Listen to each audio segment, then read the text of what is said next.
Van গাড়ির মধ্যে এখানে চাদর রাখছেন, পাশাপাশি এই গাড়ি দিয়ে কি যাত্রী টানেন না মাল টানেন?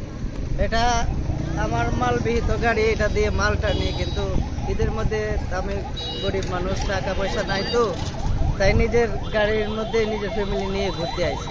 আমার নিজের গাড়ি দিয়ে নিজের ফ্যামিলি নিয়ে ঘুরতে আইছি। তো আপনার বাড়ি কোন জেলা উপজেলায়? আমার বাড়ি করিমগঞ্জ, নিয়ামতপুর, রৌহা গ্রাম। আমাদের গ্রামের নাম রৌহা, উপজেলা। আবার বাসায় যাবেন কখন? এই তো এখানে এই 10-20 মিনিট ঘুরে আবার বাসায় রওনা দিই। তো মাঝে মধ্যে পরিবারে কি নিয়ে ঘুরেন? এই তো যা যেরকম এই অবস্থানে আছে এইভাবেই ঘুরি আর কি।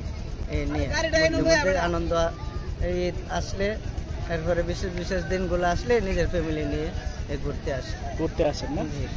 তো এমনিতে কি মানে সিমেন্ট টানেন না যা পান তাই টানেন? এই সিমেন্ট, টিন, এরপরে রড, পিলার, এগুলো টানি। তো আপনার মোটামুটি মাসিক কত থাকে ইনকাম? ফ্যামিলি নিয়ে ভালোভাবে চলা যায়? এই চলতেছি 500, 700, 800 এরকম প্রতিদিন ইনকাম হয়। মানে বসে থাকেন না, রেগুলার কাজ করেন? জি জি, রেগুলার করি। পাশাপাশি কৃষি কাজ করেন না? কৃষিকাজ আমি আগে করতাম, এখন কৃষিকাজ করি না। এখন এই ভ্যান গাড়ি কিনছি, এটাই আমার জন্য এটাই ভালো।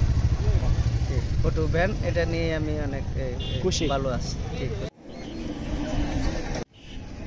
নিজের পরিবারকে ঈদে ঘোরানোর জন্য ভ্যান গাড়িকে যাত্রীবাহী গাড়ি বানিয়ে এই গাড়ি দিয়ে নিজের পরিবারকে নিয়ে আসছে জিরো পয়েন্টে, অর্থাৎ এখানের যে সৌন্দর্য সেটি উপভোগ করানোর জন্য উনি নিয়মিত ভ্যান চালায়। আর ওনার ফুল পরিবারকে নিয়ে কিন্তু এই পর্যটন স্পটে আসছে।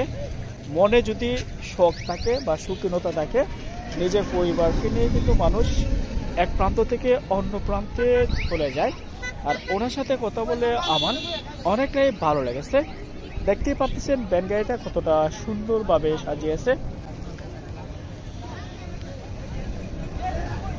ভ্রমণ মানুষকে আনন্দ দেয়, সুখ দেয় এবং বিষণ্ণতা দূর করে।